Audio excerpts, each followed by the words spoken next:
Buenas tardes, mi nombre es Jesús Gómez y soy astrónomo del Observatorio Astronómico Nacional en el Instituto Geográfico Nacional. Esta tarde vamos a dar comienzo entonces a la conferencia del profesor Michael Kramer sobre explorar el universo de Einstein y sobre los agujeros negros, las estrellas de neutrones y las ondas gravitacionales.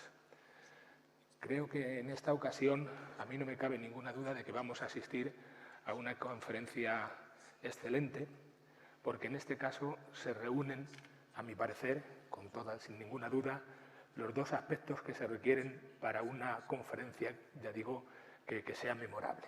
Y es que, en primer lugar, el tema es sumamente interesante. Todos ustedes habrán oído hablar de lo mucho que se discute ahora y se menciona en todos tipos de medios de comunicación y a todos los niveles sobre agujeros negros, sobre todo y sobre las ondas gravitacionales que se han detectado muy recientemente.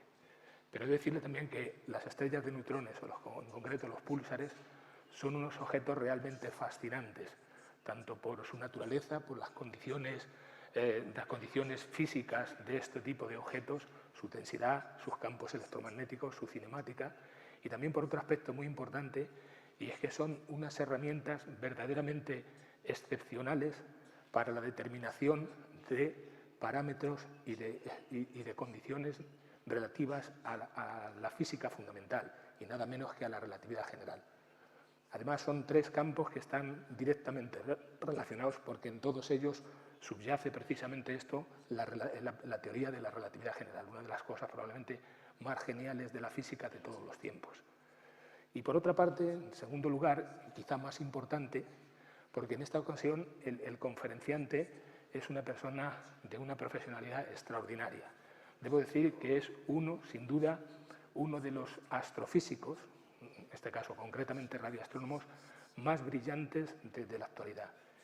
Es una persona que ha tenido una trayectoria que va desde que hizo la tesis doctoral en la Universidad de Bonn, en el 95, luego pasó una estancia trabajando en el Instituto Max Planck de Radioastronomía de Bonn y en la Universidad de Berkeley, y posteriormente se incorporó como jefe, como profesor, digamos, de astrofísica en la Universidad de Manchester, que es una universidad del Reino Unido en la que la astronomía y en concreto la radioastronomía es uno de los campos más importantes y de más tradición, y como jefe del grupo de púlsares del observatorio de Jodrell Bank, el primero, por lo menos el más importante, después del de Dwingelo, que fue originariamente el primero, el primer radioobservatorio que utilizó instrumentación precisamente diseñada para estudiar objetos astronómicos, objetos radioastronómicos. Él fue el jefe de división del departamento, ya digo, de púlsares, del grupo de púlsares, y llegó a ser director adjunto del propio observatorio. Después, más tarde, en la actualidad, es director del Instituto Max Planck de Radioastronomía. También debo decir que probablemente el centro más importante de Europa y uno de los más importantes del mundo en este campo. Y sigue siendo, porque entiendo, profesor de astrofísica de la Universidad de Manchester.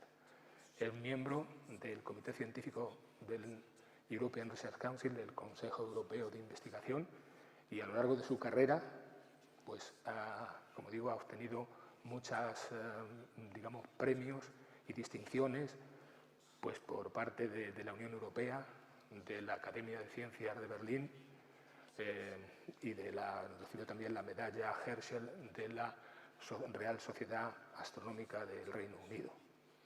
Como digo, lo decía como antes, realmente cuando digo que es uno de los astrónomos más o astrofísicos más destacados de este tiempo, estoy diciendo literalmente que es uno de los simplemente 4 o 5, si se cuenta con él, de los radioastrónomos, digamos, más importantes del momento. Así que es incluso una condición no necesaria, sino suficiente para que hoy podamos atender a una conferencia que yo no tengo duda, ya digo, que será verdaderamente interesante, muy excepcional.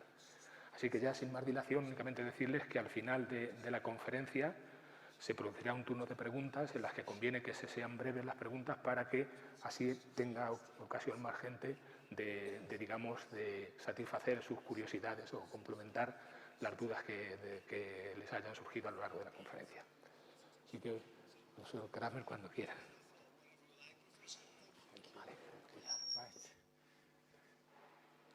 Good evening. Muy buenas tardes a todos y gracias por estas palabras tan amables. Me siento confuso ante tan hermosas palabras. Es un placer estar aquí esta mañana, esta tarde ante vosotros. Bueno, no voy a hablar en castellano, me hubiera encantado hablar español, pero voy a hablar en inglés. Y realmente se me ha pedido que hable despacio, lo que es más difícil. Y vamos a empezar esta tarde, noche, esta conferencia, dando las gracias a todos por haber venido. Es un placer el estar aquí, el tener esa oportunidad de hablar sobre el tema que más me interesa, la astronomía en mi caso, y utilizar algunos objetos muy interesantes para probar teorías como la teoría de la gravedad, la teoría de la relatividad general. Y hacemos esto con técnicas, gracias a técnicas desconocidas cuando Einstein escribió su teoría. Y es realmente abrir una ventana al universo, una ventana abierta al universo, y me encanta este truquillo del PowerPoint para mostrarlo, ¿no? Y el universo es vasto, es grande, es enorme, con muchos lugares interesantes, lugares extremos. Estamos aquí sentados ahora, esta tarde-noche, con este planeta pequeñito, en un lugar ahí en el borde de la Vía Láctea, y bueno, pues no ocurre mucho alrededor de nosotros, pero aún así lo que intentamos hacer aquí ahora es descifrar las leyes que rigen el universo que nos rodea, y lo hacemos solo sentándonos ahí desde nuestro planeta, pensando desde el planeta, ahí en nuestro lugar de trabajo, haciendo experimentos en el laboratorio, pero también con telescopios y mirando y viendo información que recibimos del universo. Y entonces, una de las preguntas que a menudo nos hacemos a nosotros es: ¿este astronauta aquí cae en la misma forma alrededor del planeta Tierra como caería en el resto del universo? Y es una pregunta ambiciosa, tomar las leyes de la física que derivamos aquí en el planeta Tierra e intentar aplicar estas leyes en cualquier parte en el universo y en toda la historia del universo. Y es exactamente lo que hizo Einstein. Y entonces cae el astronauta en la misma forma alrededor de un agujero negro, y entonces como caería alrededor del planeta Tierra. Y no es una pregunta nada trivial, no es nada banal. Y al final de mi charla me gustaría mencionar un experimento donde intentamos asumir ese reto. No será tan hermoso como lo vemos en la película, como siempre en las películas de Hollywood se observa con belleza, pero sin embargo será algo apasionante, que os va a interesar, espero, y espero tener la oportunidad de mostrar lo que vamos a intentar hacer. Pero la pregunta que hizo Einstein, que se formuló, es ciertamente: ¿el astronauta cae alrededor de un agujero negro en la misma forma en que cae alrededor del planeta Tierra? Y entonces, ¿qué pasa? Se sentó a pensar y llegó a una teoría que hasta ahora es la mejor forma de comprender la gravedad para nosotros.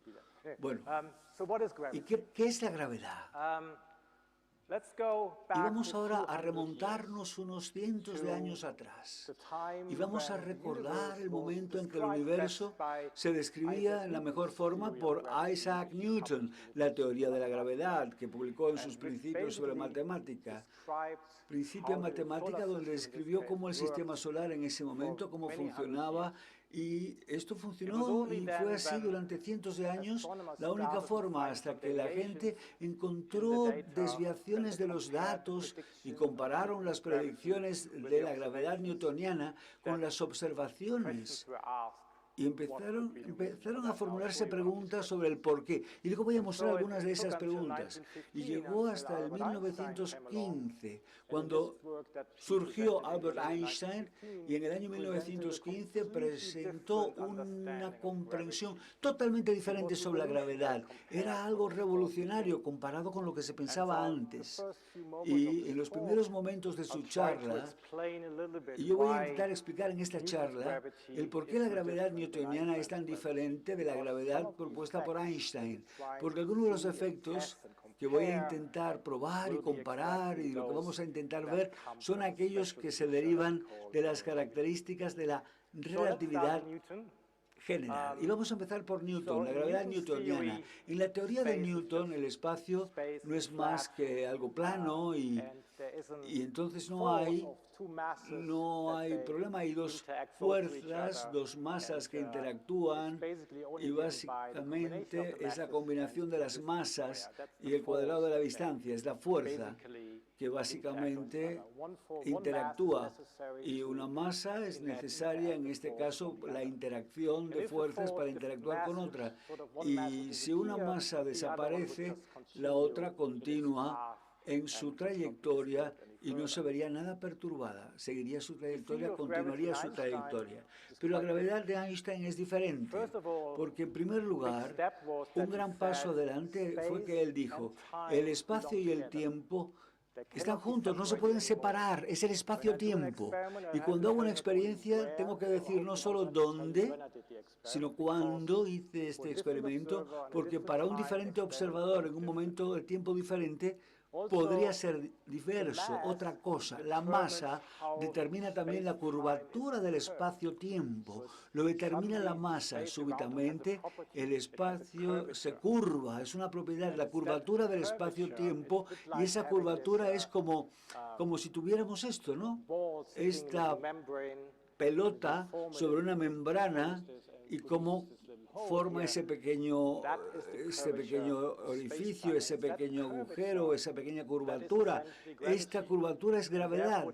Y entonces, esa curvatura del espacio-tiempo determina el movimiento de las masas, determina cómo cualquier masa se va a mover en el espacio-tiempo curvado. Y voy a dar un ejemplo. Si esta pelota cae alrededor de esta otra, por la curvatura de este, digamos, especie de orificio, de esa especie de agujero, pues no es que atraiga la Tierra a la Luna, como en la teoría de Newton, no, es porque la Tierra curva el espacio alrededor de sí por su propia masa, y es debido a esa curvatura que cae la Luna alrededor de ese agujero en el espacio-tiempo. Y es totalmente diferente porque la gravedad súbitamente se convierte en geometría.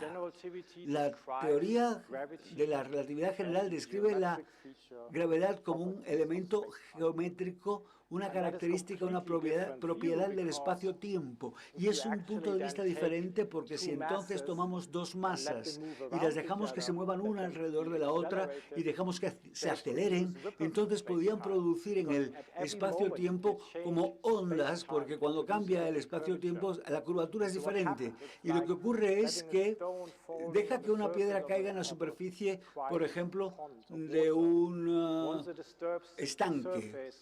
Entonces se propaga la onda. Y es exactamente lo que decía Einstein en su publicación del año 1915.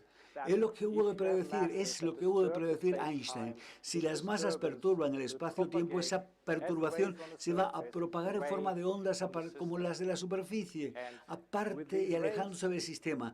Y estas ondas llevan energía. Y entonces es así por lo que las detectamos después, porque hay mucha energía ahí. Y son las ondas gravitacionales, hablaré de ello a posteriori. Y entonces Einstein, ¿y cómo se puede probar la teoría de Einstein? Cuando Einstein presentó su teoría, pues era algo totalmente diferente de lo que la gente pensaba antes sobre la gravedad. Y se formularon, ¿cómo podemos probarlo? Y hubo un pequeño inconveniente, surgió la Primera Guerra Mundial, poco después de la propuesta, y la gente no podía hacer experimentos, pero estaban diseñando experimentos continuamente. Y estaba claro que cuando querían hacer la prueba de probar esa gravedad, entraban en el problema de que la gravedad realmente es una fuerza débil comparada con otras fuerzas.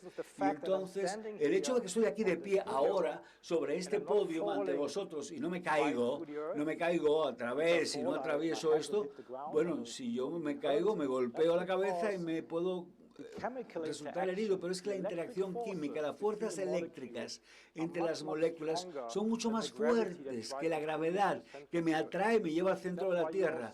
Por eso es porque lo sentamos ahí y nos caemos y no vamos más abajo, porque la fuerza eléctrica, comparada con la fuerza gravitacional, entonces, si vemos el protón, el electrón, es un número muy grande, vemos el número de ceros, son 38 ceros, si lo he contado bien.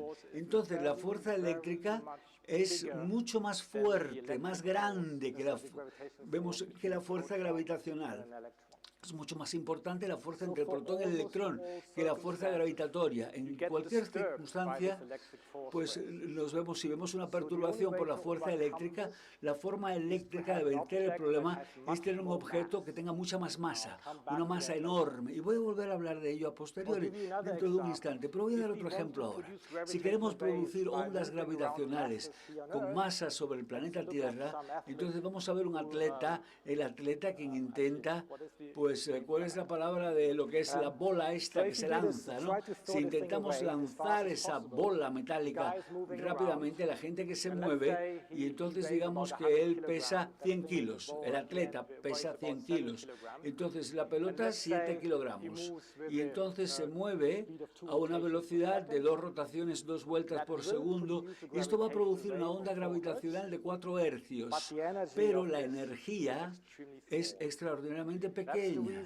Esa es la razón por la que podemos sentarnos en nuestro planeta y hagan lo que hagan en el Estadio Olímpico, no nos preocupa, no te va a afectar, no te va a pasar nada, tranquilo. Entonces, y este es el otro problema, las ondas gravitacionales son tremendamente débiles en cuanto a la energía transmitida, y por lo menos en cuanto a masas pequeñas.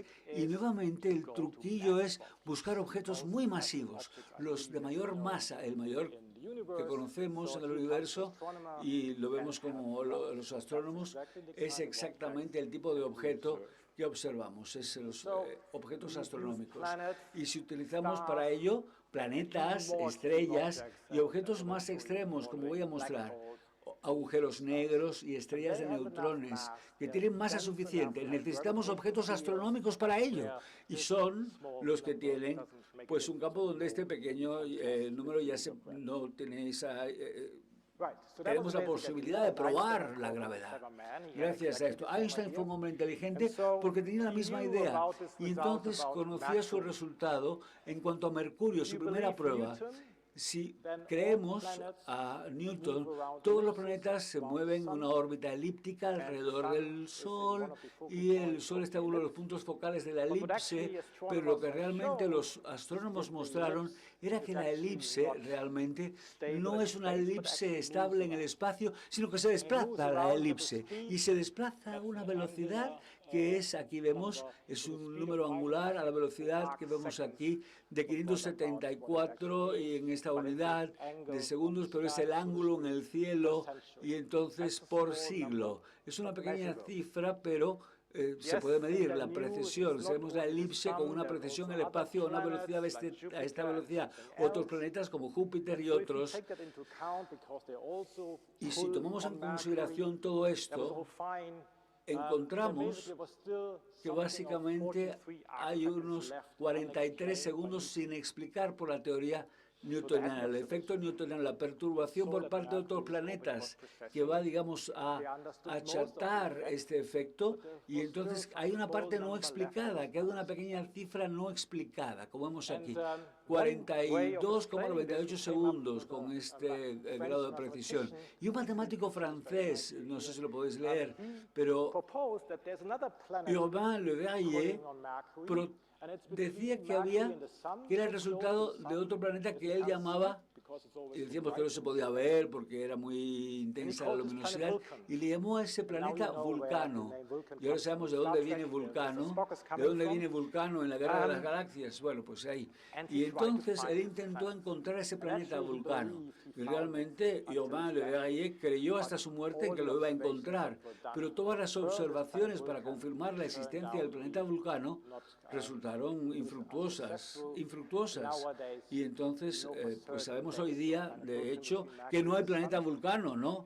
Y entre Mercurio y el Sol, y entonces el efecto viene de otra parte. ¿De dónde vienen estos 43 3 arcos de segundo. ¿De dónde viene? Entonces Einstein escribió esta ecuaciones que describen la relatividad general, y pudo explicar estos 43 unidades y explicar la curvatura del espacio-tiempo. Y fue la primera prueba de la relatividad general, y Einstein se sentía muy complacido, y voy a mostrar al final de mi charla pues una cita donde se sentía feliz cuando encontró que su teoría por primera vez era posible de explicar esta cifra conocida desde hacía mucho tiempo, pero sin resolver, inexplicada hasta entonces. Pero no fue el único experimento. Y otro experimento que hizo celebérrimo a Einstein.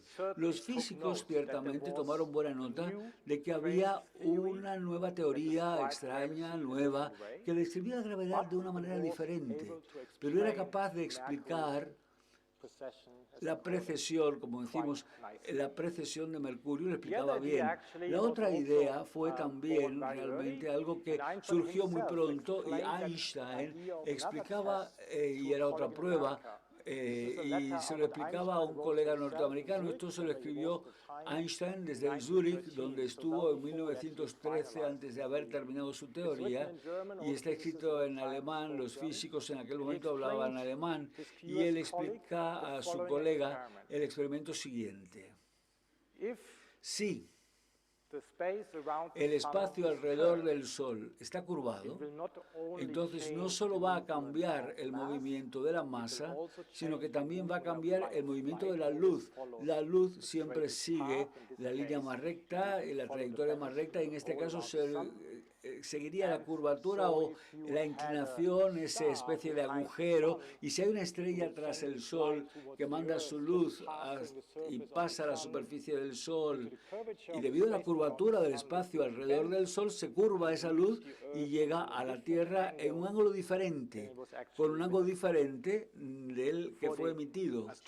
Y para el astrónomo que está en la Tierra, él o ella no sabe nada sobre esa curvatura, y entonces va a pensar, él o ella, el astrónomo, él o ella va a pensar que estaba en esta posición. Luego hay una diferencia entre la posición real de la estrella y la posición observada de esa estrella. Y esto es un experimento muy simple, se puede hacer. El único problema es que el Sol brilla muchísimo, entonces no podemos ver lo que pasa a su alrededor, pero la naturaleza es muy amable y nos da la Luna, y el tamaño de la Luna es perfecta, es del mismo tamaño como vemos al Sol en el cielo, y cuando tenemos un eclipse solar completo, la Luna encaja y tapa, no me digas por qué encaja, pero es algo de la naturaleza, tapa al Sol, y el astrónomo desde el planeta Tierra puede ver las estrellas que están tras el Sol durante el eclipse solar.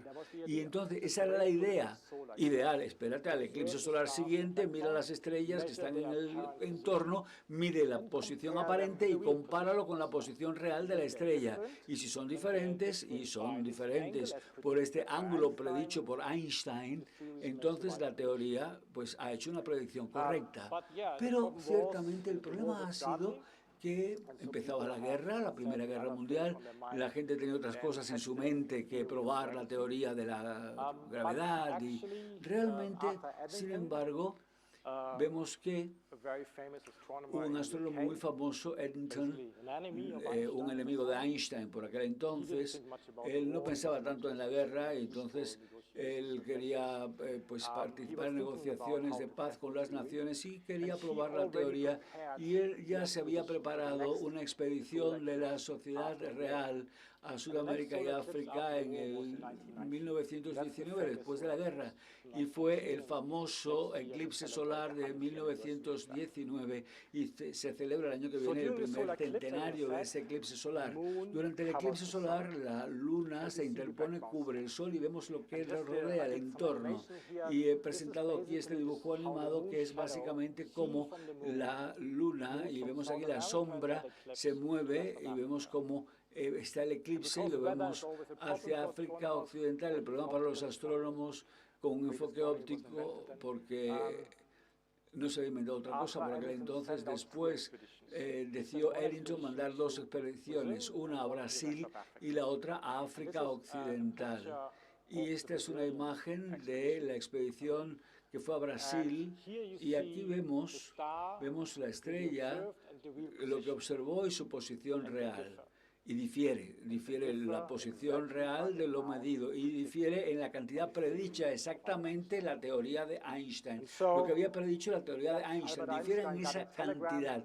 Y Einstein recibió el telegrama donde le decía, la observación encaja exactamente con su teoría, o básicamente la observación, decía, el comportamiento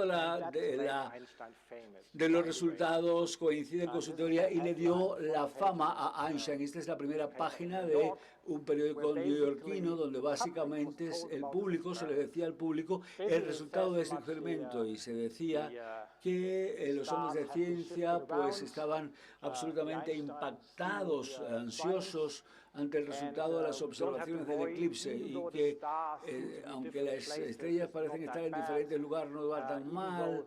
Incluso la teoría subyacente confirmada por los 12 hombres sabios, no sé cómo contar los 12 sabios, pero es cierto que había un número limitado de expertos quienes comprendían la relatividad general por aquel entonces.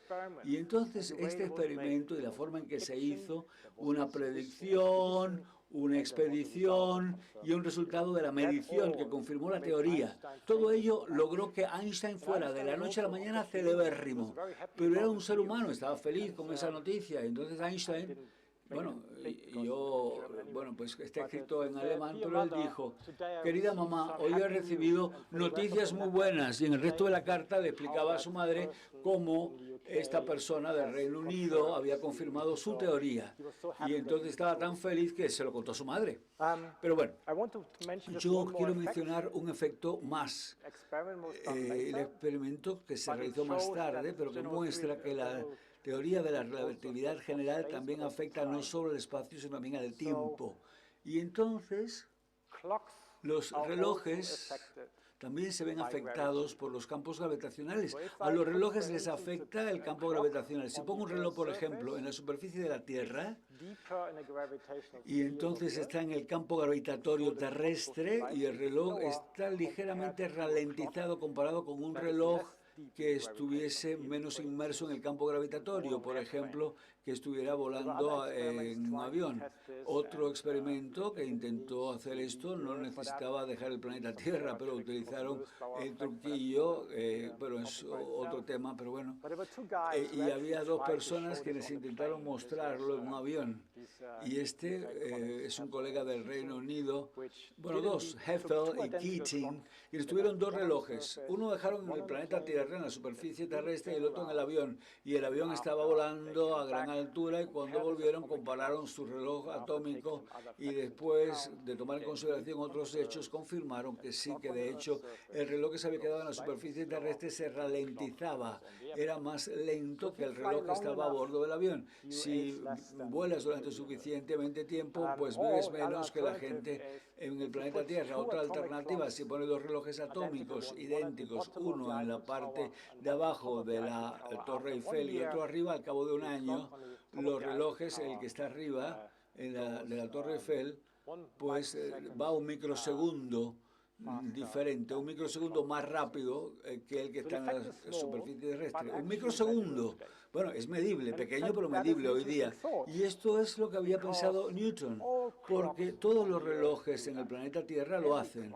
Todos los relojes, a todos les pasa. Tu reloj, el que tienes puesto en tu muñeca, cualquier reloj varía al año, porque en enero el planeta Tierra está más cerca al Sol que en julio, y entonces, bueno, por eso tenemos el invierno en un hemisferio o en el otro. En cuanto a la radiación solar, estamos más cerca en una etapa que en otra, pero la diferencia no es muy grande, pero si se calcula, vemos la variación.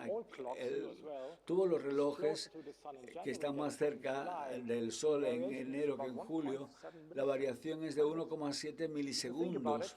Bueno, piensa en ello. Y estamos haciendo todo esto para transmitir nuestras noticias tan rápidamente como sea posible, las cifras de la bolsa y todo lo demás, pero todos los relojes van más rápidamente o más despacio, 1,7 milisegundos por año. ¿Y cómo lo hemos visto? ¿Cómo lo hemos constatado? Porque todos nuestros relojes en el planeta Tierra lo muestran. Y sería bueno tener un reloj fuera, un outside clock, para comparar lo que no se ve afectado por el sol. Y voy a volver a ello dentro de un instante. Entonces, pero bueno, estos son pruebas que muestran que la predicción de la relatividad general era algo congruente con las observaciones. Hemos hecho pruebas muy precisas en el sistema solar. Y esto es necesario porque la relatividad, la teoría es diferente, no solamente en la teoría de Newton, pero en la descripción, las fuerzas nucleares, las fuerzas eléctricas, todas son diferentes en su descripción. Ahora tenemos otra cosa, una serie geométrica. Las otras son teorías de campo, son diferentes. Y entonces tenemos que continuar formulándonos. ¿Esto es correcto? ¿Einstein tiene razón? ¿O es una aproximación solo como lo era la teoría de Newton durante mucho tiempo? Y de hecho, si le preguntamos a colegas o me pregunto a mí mismo, muchos de nosotros creemos que la teoría de Einstein va a fracasar en algún punto.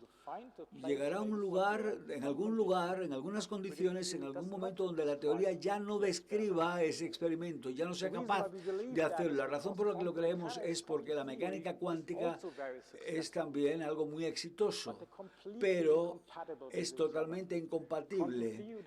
El campo describe a una escala y otro es la relatividad general a nivel de universo. Y si vemos la diferencia entre la teoría cuántica y la relatividad general son incompatibles. Luego hablaré de ello, pero una de las grandes preguntas que surgen, y aquí está la pregunta, ¿tenía razón Einstein o estaba equivocado? Einstein, bueno, y entonces una y otra vez se formulaba la pregunta. Esto lo dijeron los australianos, no sé si porque estaban en el lado de abajo, pero bueno, decían, estaba equivocado, y los de arriba decían, tenía razón. Bueno, el problema es que surge la materia oscura y la energía oscura. Y entonces cuando alguien no sabe algo dice que es oscuro. Y en este caso sabemos que en alguna parte hay una materia que interactúa con la gravedad, con otra materia, pero que no podemos verla, la materia oscura. Por eso tiene sentido la materia oscura, porque es una materia que no vemos. Y entonces lo sabemos que existe la materia oscura. Pero más reciente, el problema más reciente surge a finales de los 90 y se llama la energía oscura. Podemos saber que el universo se crea en el Big Bang y que se expande rápidamente en una fase que llamamos la inflación, el periodo de la inflación, que es un hecho pero que no comprendemos, y luego se sigue expandiendo el universo. Pero esperábamos que el universo pues surgiere que se le quedaba sin energía, ¿no? Como si se le acabara el vapor y que finalmente se ralentizara y que volviera entonces a una situación como cuando yo lanzo el puntero láser al aire y la intuición te dice, bueno, finalmente la energía que he utilizado para tirar el puntero láser hacia arriba se acabará en algún punto y caerá, y me caerá en mi mano, ¿no? Con un poco de suerte. Y pensábamos que el universo también, o bien llegaría a un estado estacionario o regresaría. Pero lo que no esperábamos es observaciones que se hicieron a finales de los 90 que muestran que el universo recientemente empezó a acelerarse, a expandir aún más. Es como si yo lanzo el puntero láser y en lugar de volver, se va hacia arriba y con más velocidad y se me aparta, ¿no? Entonces la respuesta es que no tenemos ni idea del porqué. Y de hecho, si pensamos en la energía del universo, sabemos que la energía oscura representa el 70 y tanto, estamos hablando de un porcentaje de la energía del universo que es importante, y la materia oscura, 20 y tantos % del universo. Si sumamos todo ello, nos queda solo un 5% de materia que vemos alrededor nuestro. O sea que no comprendemos el 95% del universo. El 95% no lo comprendemos, es un problema pero apasionante. Y entonces una forma de intentar resolver esto es que alguna gente diga, quizás sea porque hemos descrito el universo a través de la relatividad general y quizás sea incorrecto. Podría ser, pero Einstein tenía y hablaba de constante cosmológica, hablaba de ello en su teoría, la constante cosmológica, y podría no ser que la relatividad general estuviera equivocada, sino que no comprendemos sus detalles ni cómo se vincula a la mecánica cuántica. Vamos a ver entonces cómo podemos probar si Einstein seguía o sigue teniendo razón o si está equivocado. Vamos a verlo. Pero antes de hacer esto, yo quisiera, si se me permite, formular la pregunta, ¿para qué sirve esto? ¿Y esto para qué sirve? ¿Por qué vamos a dedicar el dinero del contribuyente a responder esta pregunta? De mis colegas y yo siempre se nos pregunta esto. ¿Y esto para qué sirve? Y tiene razón. Y es nuestro deber decir que la pregunta es correcta y que hay muchas respuestas. ¿Y esto para qué sirve? Mi respuesta personal, la que más me gusta, es decir, bueno, somos humanos porque tenemos la naturaleza de la curiosidad, intentar comprender cómo es, de qué se trata el universo. Es como cuando vas al museo, cuando te vas a la ópera. Disfrutas intentando ser diferente a la hora de percibir la naturaleza o lo que tengas ante ti. Y Einstein tuvo una buena respuesta y él dijo, el científico encuentra su recompensa en lo que Henri Poincaré llamaba la alegría de comprender algo y no en la posibilidad de la aplicación que pueda tener su descubrimiento. Y este es el caso de la mayor parte de mis colegas. Queremos comprender cómo funciona. Y si lo hacemos, esa es la mejor recompensa que podamos recibir, que podamos encontrar. Pero él también destacó que cualquier descubrimiento puede llevar a aplicaciones. Y voy a dar ejemplos que podrían no ser evidentes en su momento cuando se hizo el descubrimiento, pero la investigación fundamental, la curiosidad que lleva a la investigación al final, pues tiene su recompensa de una forma u otra, que vale la pena hacerlo. Y entonces me atrevo a decir, si es física de la buena, se va a utilizar. Quizás no mañana, quizás de aquí a 100 años, quizás de forma inesperada, pero se va a utilizar. Y por ejemplo, cuando la mecánica cuántica, por ejemplo, fue inventada por Einstein, por Max Planck y otros, entonces era una teoría totalmente oscura. Nadie hubiera pensado que podría tener utilidad para nada. Y sin embargo, cualquier equipo digital, cualquier cosa que te rodea hoy día, utiliza la mecánica cuántica. Nada funcionaría sin las leyes de la mecánica cuántica. Y sabemos hoy día y podemos construir ordenadores, circuitos que utilizan las leyes de la mecánica cuántica. Y aún así, cuando se inventó la mecánica cuántica y sus leyes, no conocíamos aplicación alguna. Y a veces hay oportunidades que no se reconocen inmediatamente. Me gusta esto, porque el presidente de la IBM, Thomas Watson, y creo que lo dijo, y dijo, mire usted, hay un mercado mundial para unos 5 ordenadores. Hombre, y este era el presidente de IBM, y imagínate lo que dijo. Entonces, las cosas pues se desarrollan en forma diferente a lo esperado. Pero voy a dar algunos ejemplos más específicos. Y un ejemplo vuelve a Einstein, el láser, bueno, en fin, el láser fue inventado en la década de los 60. Pero se utilizaba las teorías desarrolladas por Einstein, el fotoefecto y todo lo demás, que le dio el premio Nobel. Pero no había aplicación práctica. Bueno, no fue inventado en forma práctica. Y es que se pudo hacer porque era posible, y hoy día tiene aplicaciones el láser en todas, impresoras de láser, CD-ROM, equipos médicos de láser, cirugía mediante láser, escáner en un supermercado, cuando te leen el código de barras en el supermercado. Esto te puede gustar, ¿no? Las cámaras utilizan el láser hoy día, todos los que te controlan en la velocidad, la secuenciación del ADN, que se utilizó también el láser para hacer algo diferente. Se ha construido satélites de comunicación que utilizan óptica de láser entre satélites y se puede hacer soldadura mediante láser, medir la distancia mediante láser, y en cualquier comunicación de alta velocidad se utiliza fibra óptica y utiliza el láser. Todo es el láser. Entonces la investigación fundamental llevó a algo que es completamente, está integrado en nuestro mundo hoy día, que no se os olvide. Y otro ejemplo vinculado a la relatividad es el GPS.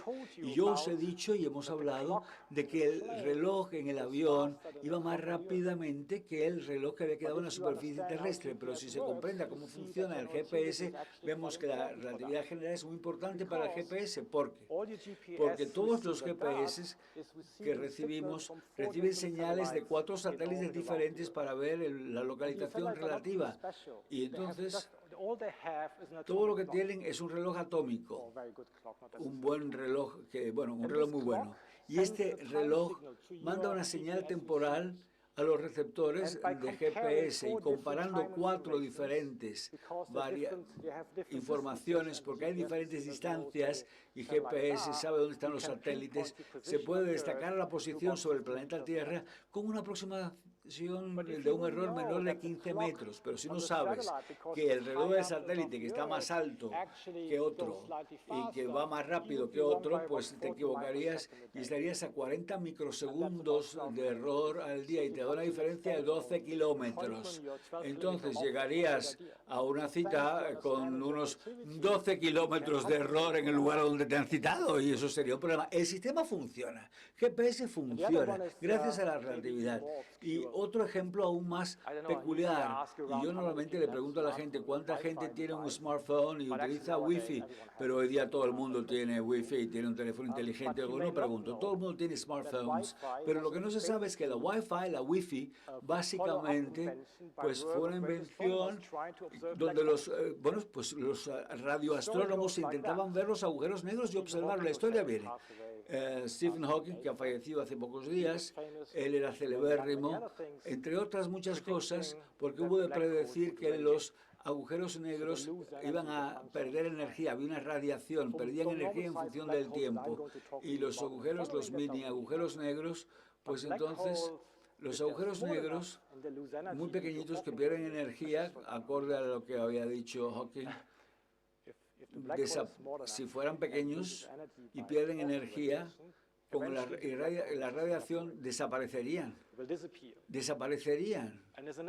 Y hay un astrónomo muy inteligente, Martin Rees, un astrónomo, y entonces él dijo, si esto ocurre, entonces realmente deberemos ver señales, y esa señal debe ser un pulso de radio pequeño, corto, y entonces si se encuentra ese pulso de radio, pues sería bueno porque se confirma la radiación de Hawking.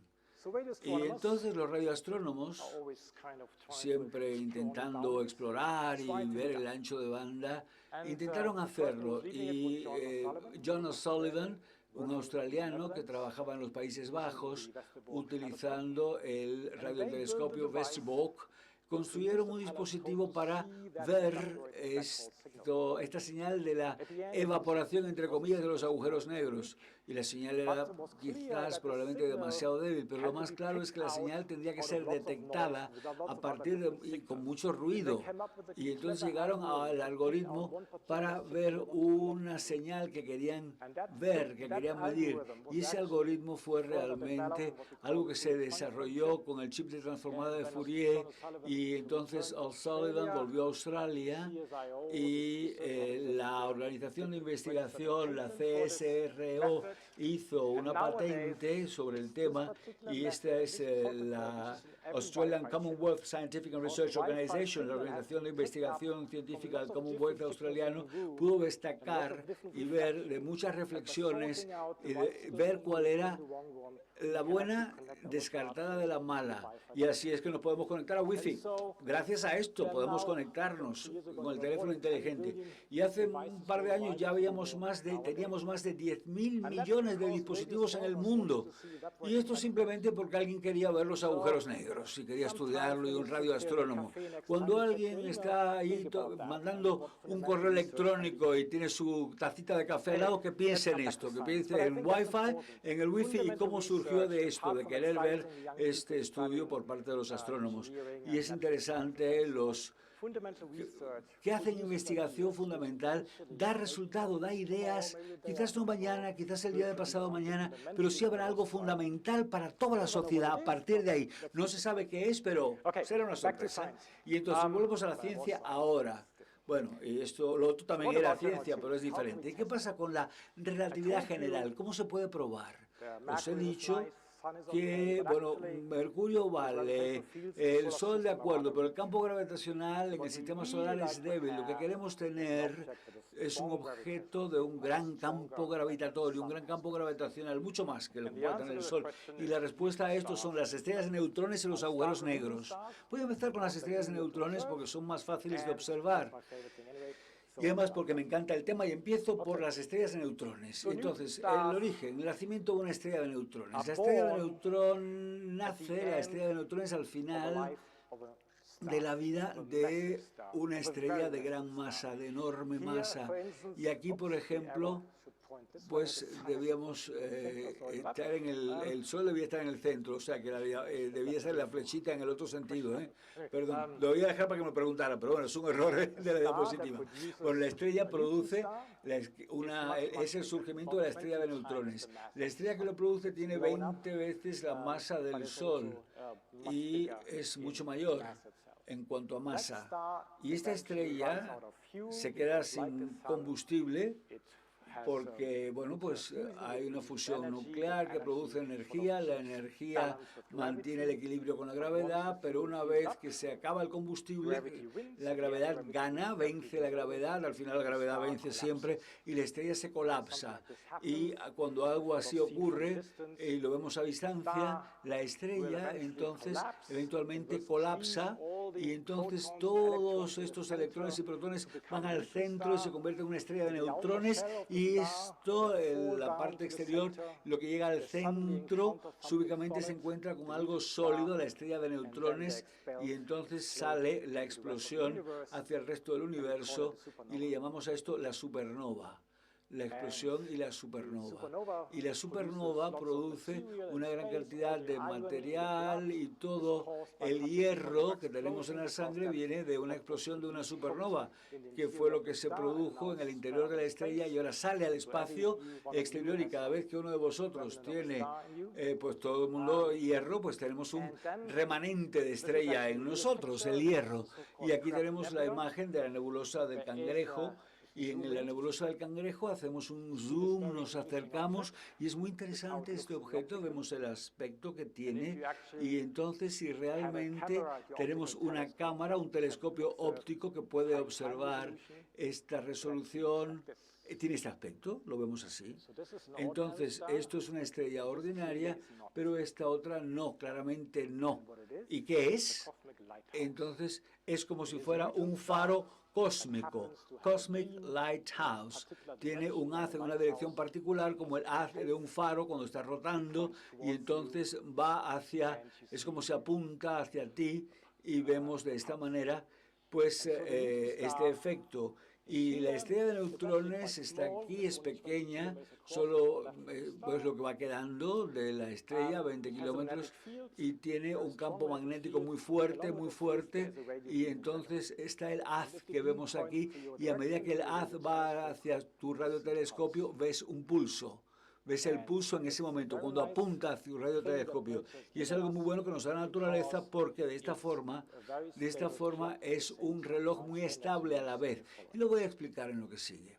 Pero es un reloj de gran estabilidad. Y la estrella de neutrones pues es pequeña, he intentado pues presentar como es en cuanto a Madrid. Solo tan grande como Madrid, unos 20-30 kilómetros de diámetro aproximadamente, pero tiene pues es pues 1,4 masas solares, 40% más que el Sol.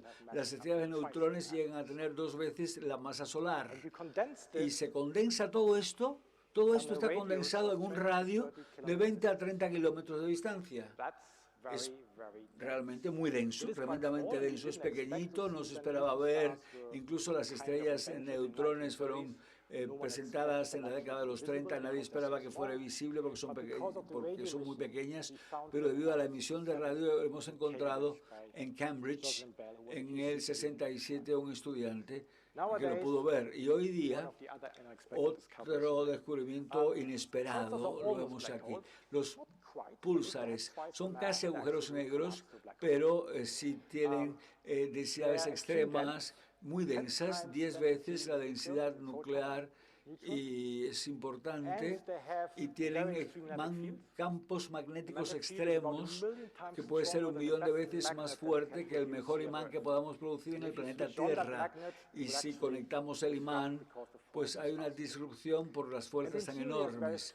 Y es muy peculiar, nunca se ha producido en el planeta Tierra, tiene propiedades extremas, es un líquido dentro, pero nunca se ha podido reproducir porque es superfluido y superconductor a la vez. Superfluido y superconductor. No voy a explicar qué significa, pero es algo extraño, peculiar. Algo que en inglés diríamos bizarre, raro, extraño. Y entonces varios periodos, pero el más lento que vemos aquí, descubierto recientemente por los colegas holandeses utilizando el telescopio, es de 23,5 segundos. Muy, bueno, pues suave. 23 segundos una rotación, no es nada espectacular. Digamos, bueno, inusual, pero por otra parte, al otro extremo, tenemos un pulsar, le llamamos porque es una fuente de ráter pulsante, un pulsar con un periodo de 1,4 milisegundos. Eso sí es rápido, da la vuelta en 1,4 milisegundos, 1,4. Entre medias, pues tenemos el Vila de 89 milisegundos y luego el pulsar del Cangrejo, que tiene un periodo de 33 milisegundos, ¿no? 33 milisegundos. Y como es tan pequeño, pues entonces no puedo mostrar una imagen, pero como astrónomo sí puedo hacerte escuchar. Oye, te lo puedo hacer oír. Este es el pulsar Vila.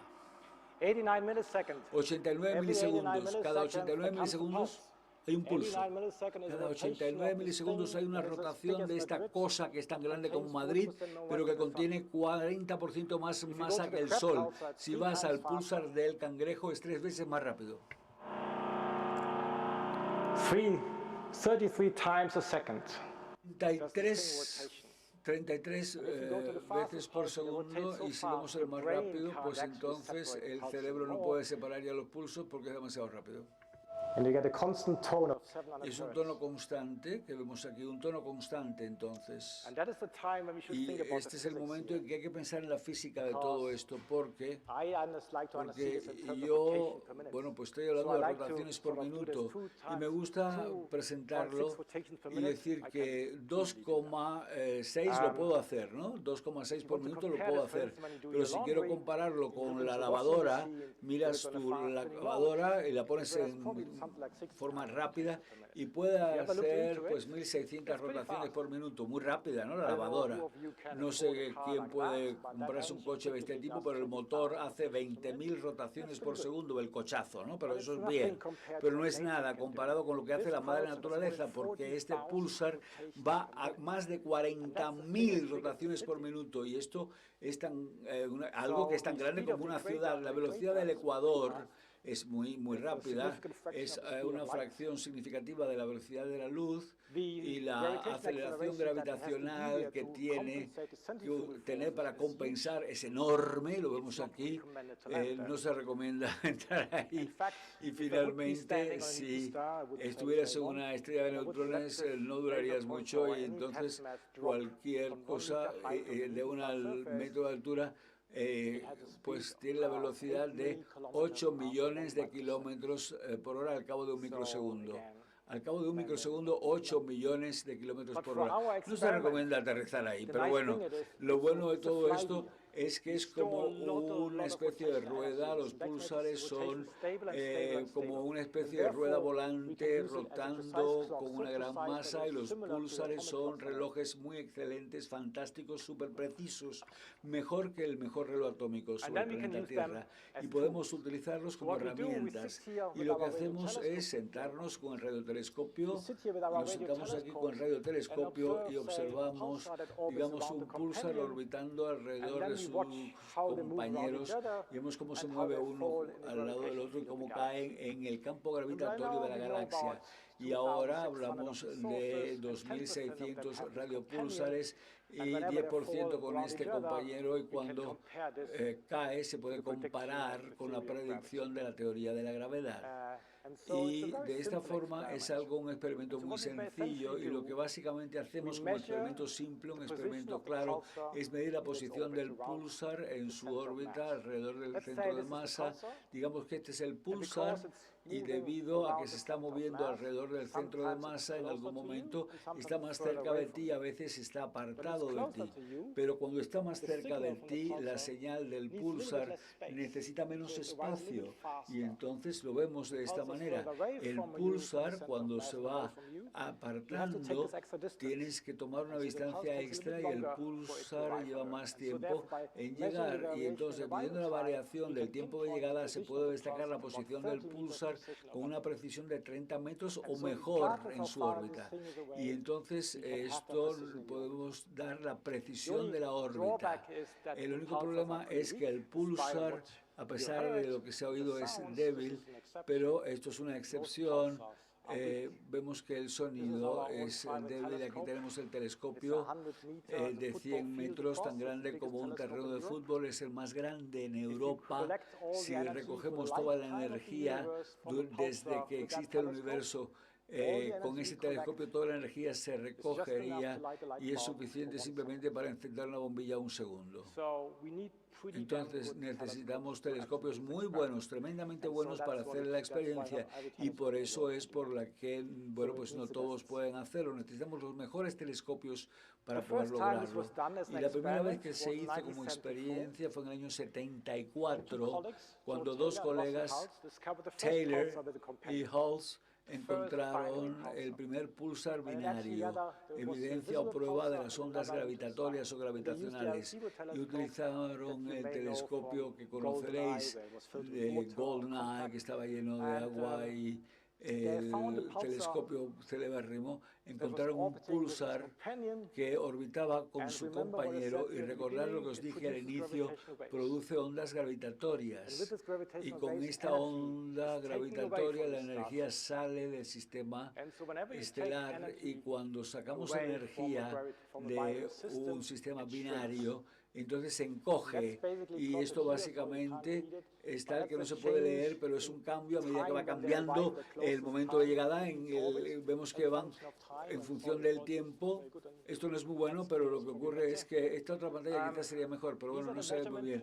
Estos son los puntos de medición, y se puede ver en la pantalla cuál es la predicción de la relatividad general, asumiendo que existen las ondas gravitatorias. La prueba, es decir, la teoría coincide con la observación.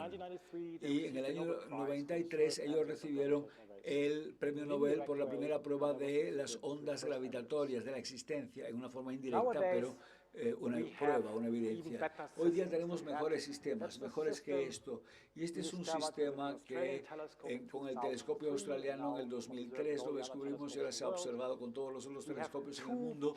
Tenemos dos púlsares orbitando uno alrededor del otro, y tenemos en 147 minutos, y tenemos el mayor, el que va rotando, y otro que va más, el más rápido y el más lento, mueve uno alrededor del otro, y la velocidad orbital es de 1.000.000 de kilómetros por hora.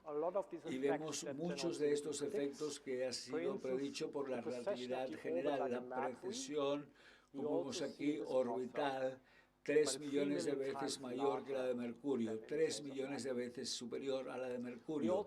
Precesión orbital. También vemos que los relojes se ralentizan o van más rápido porque a veces están más cercanos, es decir, más dentro del campo gravitatorio, a veces se apartan más uno del otro, es menos el campo gravitatorio, lo que hace que el reloj del pulsar cambia en 341 microsegundos. Pequeño, pero se puede medir, 341 microsegundos de diferencia.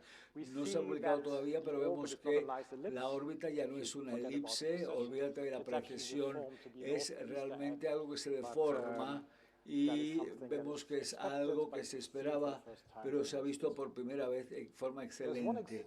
La órbita relativista no es elíptica, está deformada. Y antes de seguir adelante, quiero mostrar la curvatura del espacio-tiempo. ¿Recordáis cómo cuando había el eclipse solar y hablábamos de la curvatura? Cuando hay un pulsar, el pulsar tiene que mandar su señal para que llegue a la Tierra y a veces está muy cerca de la otra superficie del compañero y entonces como el espacio-tiempo está curvado, lleva un poquito más de tiempo el llegar al planeta Tierra y entonces la señal tiene que ir de esta forma y se retrasa comparado cuando vaya en la otra dirección y esto es exactamente lo que vemos. Entonces la distancia es solo de 10.000 kilómetros y hay un retraso en el tiempo de llegada, es algo que hemos observado y no se ha publicado, pero este es el momento en que los dos púlsares están alineados y realmente en el entorno, la fuente del entorno se retrasa en unos 120 microsegundos. Y aquí vemos la curvatura, es la predicción de lo que vemos aquí en azul son las mediciones y coincide con lo predicho por la relatividad general. Y si entonces queremos ver cuán buenos son los datos con la teoría, entonces nos va a sorprender el ver que realmente hay algún desacuerdo aparente, pero nada importante. Comprendemos de dónde viene esta signature. Y entonces, aquí vemos que llegó demasiado pronto, luego demasiado temprano, luego sigue. Entonces, esto es algo que se comprende. El que llegue tarde al inicio es lo mismo que vimos en el eclipse solar, porque la luz se curva en esa dirección hacia el planeta Tierra. Y aquí hubo el eclipse solar de 1919 y 100 años más tarde, cuando el pulsar está a este lado de esta unión, tiene que compensar esa curvatura y se desplaza un poquito más y entonces llega un poco más tarde y al otro lado de esta conjunción tiene que compensar en la dirección opuesta y tiene que llegar un poquito antes para poder ir en su dirección hacia el planeta Tierra. Básicamente medimos la curvatura de la luz del compañero y entonces la curva en rojo es exactamente lo que esperábamos de la relatividad general tomando en consideración la curvatura de la luz. Luego, no es un desacuerdo, es algo que no teníamos antes la precisión de verlo y ahora sí, ahora los datos lo revelan. Bueno, y entonces entramos en las ondas gravitacionales o gravitatorias, aparte de los púlsares que producen ondas gravitatorias, y entonces ¿qué pasa con las ondas gravitacionales? ¿Qué hace la fuente? La emisión de las ondas gravitacionales. Y es lo que hemos visto antes. Los púlsares se acercan uno al otro, cada vez mayor. Estas son mis mediciones. Y la curva en rojo es la predicción de la relatividad general. Y entonces lo que vemos es que como el sistema pierde energía, los dos púlsares se acercan uno al otro, lo vemos en 7, lo vemos aquí, en esta cantidad de nanómetros por día. Y entonces va a haber una colisión en 85 millones de años. Y estas son las noticias del LIGO reciente, donde esta fusión de dos estrellas de neutrones fue observada por primera vez. Fusión de estrellas de neutrones, la señal LIGO, a medida que la señal se hace más rápida, más rápida, más rápida, sube la señal y a veces, bueno, pues un segundo más tarde, hay el efecto de esta ráfaga de rayos gamma, que fue la energía liberada cuando las dos estrellas estrellas de neutrones colisionaron.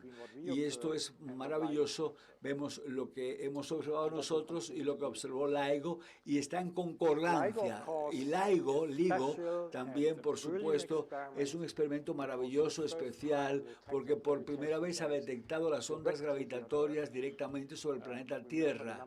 Recordar que la cifra era pequeña, pero la onda gravitatoria, pues llega al detector, que es uno que está en Estados Unidos, de 4 kilómetros de largo ese tubo, y luego la luz del láser que va en las dos direcciones, y he tenido que explicar un poquito qué hace el detector de onda gravitacional.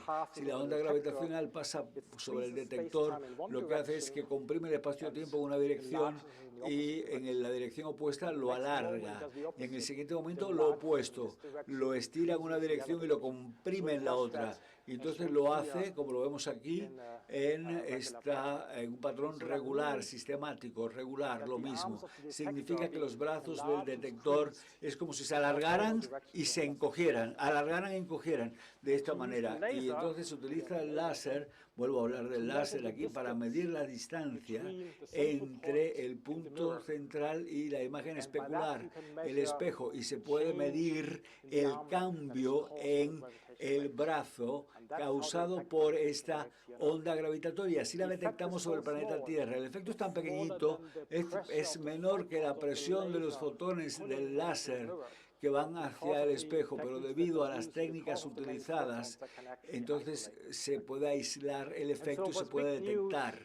Las buenas noticias, la fusión de estos agujeros negros de masa estelar fue detectada en el 2016, la primera fusión de dos agujeros negros y el resultado de las ondas gravitatorias que se oyeron.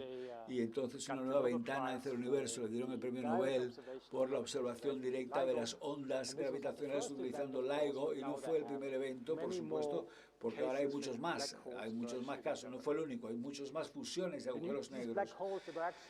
Y en cuanto a estos agujeros negros, era algo inesperado en cierta medida, con masas de 30, 40 masas solares y una fusión en algo de 70, 80, 90 masas solares. Y se hubiera preguntado a un físico si estos agujeros negros existían, te hubieran dicho no, porque las estrellas no han evolucionado en forma que pudieran producirlo, pero LIGO nos ha mostrado como una nueva ventana al universo de que existe. Luego nunca te fíes de un teórico, porque solamente aprendemos de lo que los experimentos nos confirman, ¿no? Que es muy difícil de predecir.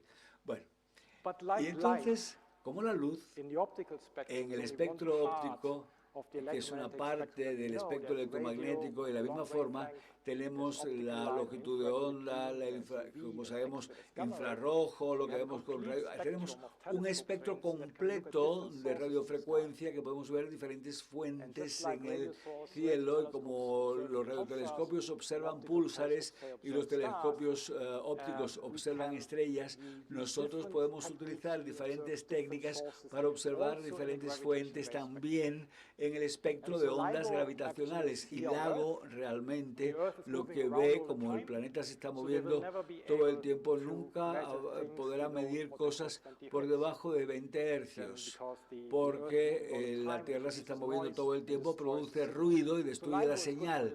Luego el LIGO es bueno para la alta frecuencia, de 20 a 2000 hercios, de 20 a 2000 hercios, de 20 a 2 kilohercios. Pero si quieres observar agujeros negros más masivos, tienes que irte al espacio, y esa es la misión que la ESA quiere lanzar en el 2024, donde se va a medir la pequeña variación de la distancia utilizando el espacio para hacerlo, la luz del espacio. Pero lo que quiero hablar ahora es un experimento que hacemos con púlsares, porque podemos utilizar la misma técnica no utilizando luz láser, sino púlsar. Y entonces la idea es aquí la fusión o fusiones de agujeros negros masivos, como lo ven los pulsares o púlsares. Vemos la distancia al púlsar utilizando el tiempo de llegada al planeta Tierra.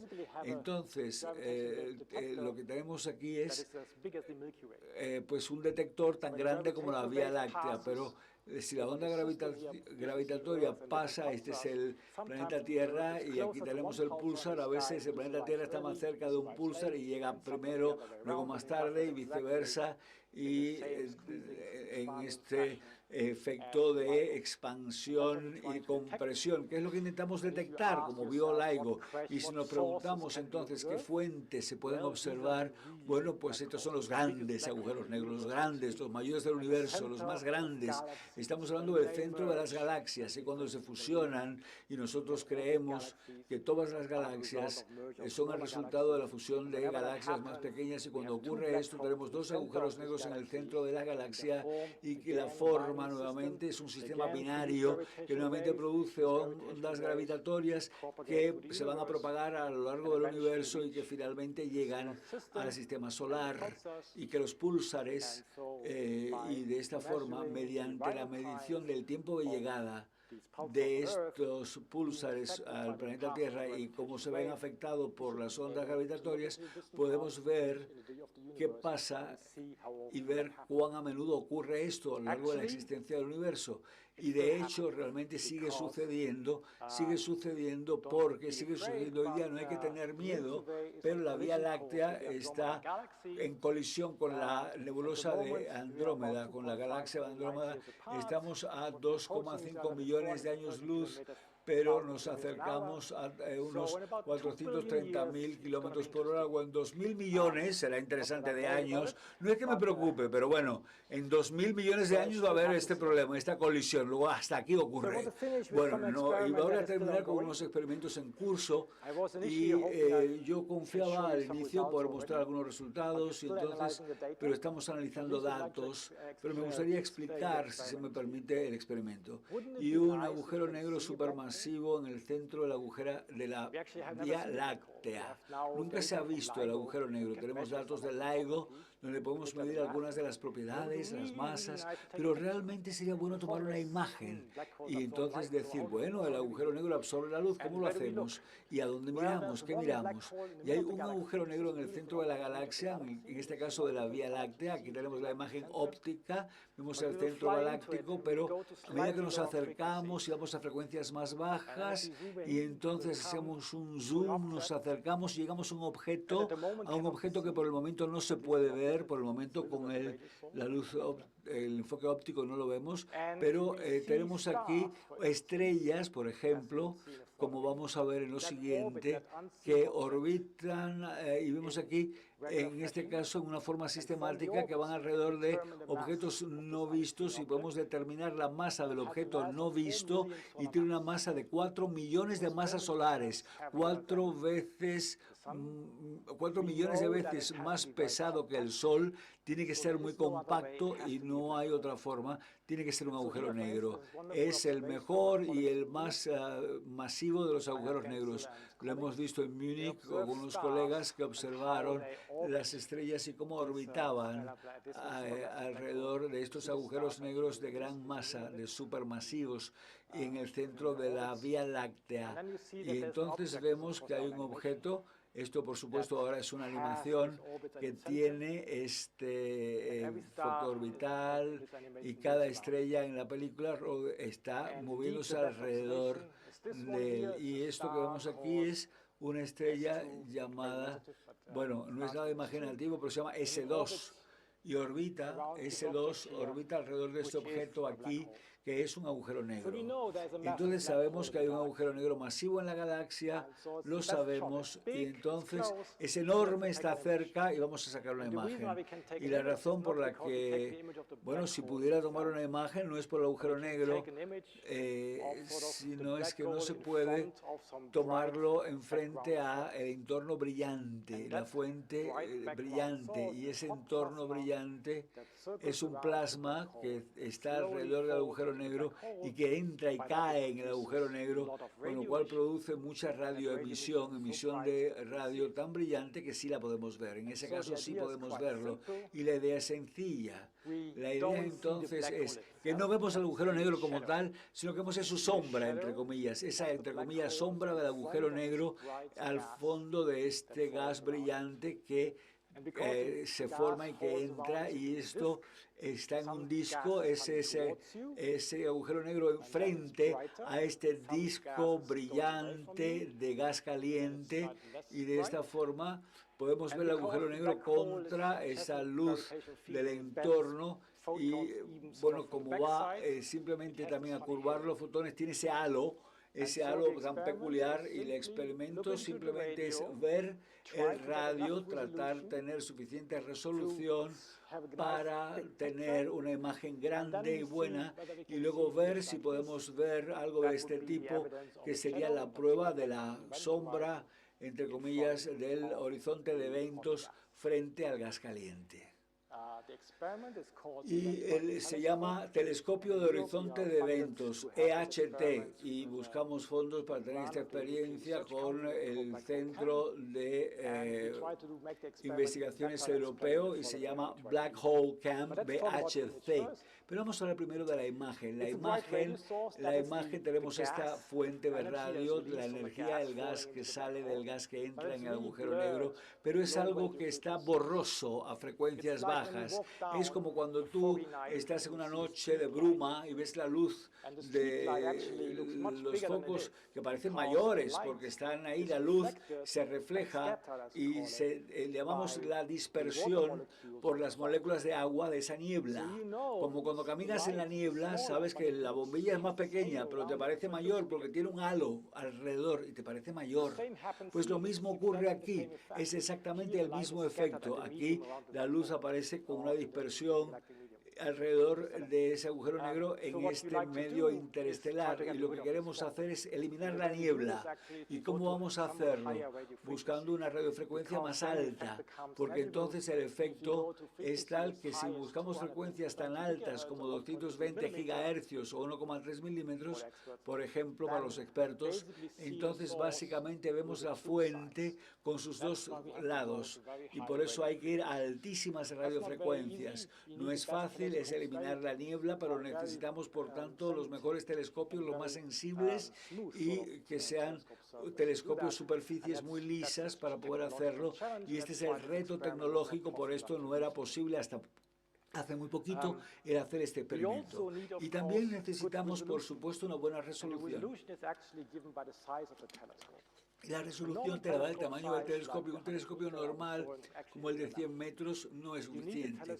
Necesitamos un telescopio tan grande como el planeta Tierra, y esto es difícil bueno, no hay dinero para construirlo. Pero los astrónomos buscamos formas de resolver el problema combinando señales de telescopios en diferentes lugares en el planeta Tierra, que es exactamente lo que hacemos. Tenemos una red de telescopios, incluyendo los que están en España, que miran a la fuente a la vez, en forma simultánea, y mirando simultáneamente combinan los datos, y entonces los mandamos a Bonn, a Boston, a todas partes, y se analizan los datos independientemente, y entonces combinamos los datos y formamos una imagen como si lo hubiéramos visto con un telescopio tan grande como el planeta Tierra. Yo sé que no es fácil, lleva tiempo, es difícil, y el proceso de hacerlo es complicado. Tuvimos en abril del año pasado fantástico, se utilizó todo, es poco usual, y tenemos otro experimento el mes que viene analizando los datos. Estamos los del año pasado, ha llevado tiempo porque utilizar el telescopio en el Polo Sur lleva un tiempo en sacar los datos, porque no hay una buena conexión de internet en el Polo Sur. Hay que esperar pues realmente que salga de la temporada del invierno para poder hacerlo, pero sí que es posible, que se puede hacer, y el trabajo está en curso. Estamos analizando los datos y esperamos a lo largo del año poder presentar una imagen que muestre el agujero negro. Incluso no sería tan hermosa esa imagen, me temo, como podría ser lo que se ha visto, pero es un trabajo en curso, work in progress, un trabajo en curso, y quiero mostrar la existencia del horizonte de eventos con este telescopio de horizonte de eventos, y vamos a lograrlo. Las imágenes serán mejores y en una forma que no os vamos a desalentar.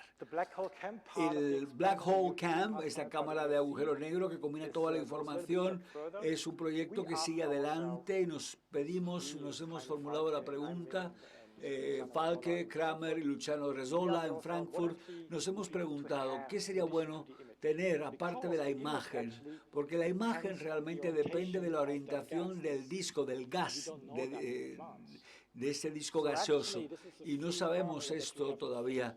Y es un problema que hay que buscar. Sería bueno si supiéramos esa orientación del disco gaseoso por adelantado.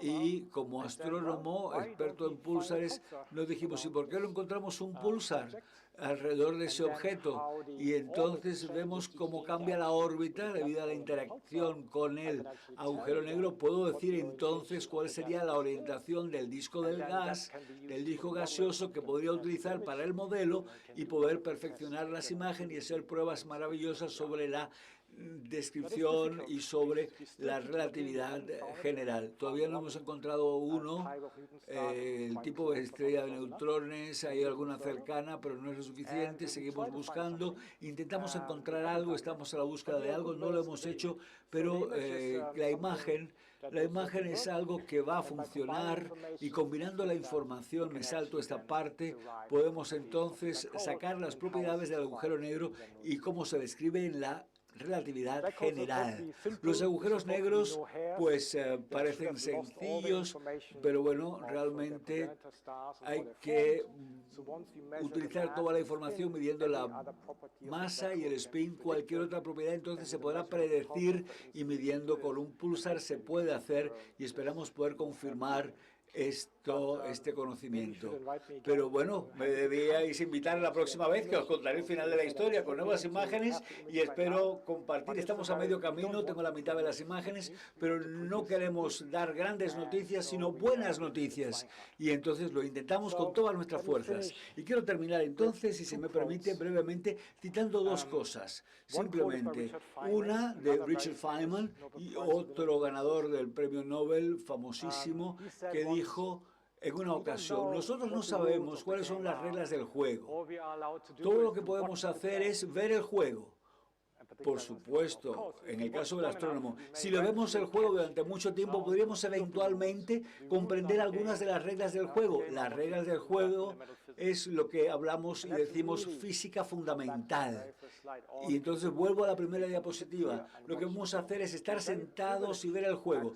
Tenemos el gran momento, el privilegio de estar en un momento con experimentos maravillosos. Utilizamos los púlsares para ver el juego, ver qué pasa, ver el partido, observar el partido, ver la información de los detectores, seguimos viendo el partido y a fin de cuentas veremos con la utilización de los púlsares y con todo ello podemos, con las ondas gravitatorias o gravitacionales, finalmente tendremos la combinación de toda esa información que vemos y viendo el partido veremos las reglas del juego y nos acercaremos a la verdad. Y con esto era lo que quería decir.